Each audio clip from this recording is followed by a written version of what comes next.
Kali ini aku bikin bolu tiramisu mini pakai takaran sendok. Kita masukkan dulu semua bahan satu. Takarannya ada di kolom caption ya. Lalu kita mixer dengan kecepatan tinggi pakai hand mixer dari Idealife sampai dia mengembang pucat. Kita masukkan tepung terigu dan susu bergantian di mixer dengan kecepatan rendah.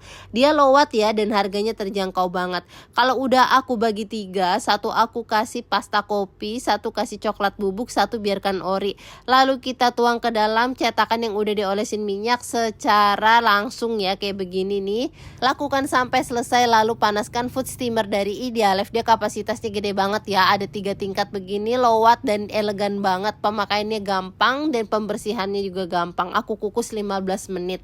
Kalau udah matang saatnya kita angkat, keluarkan dari cetakan. Jadi deh, ini satu resep jadinya 21 sampai 22 pieces. Hemat banget kan, dan tanpa margarin, tanpa minyak juga. Bisa banget buat ide jualan ataupun buat arisan. Yuk bikin juga.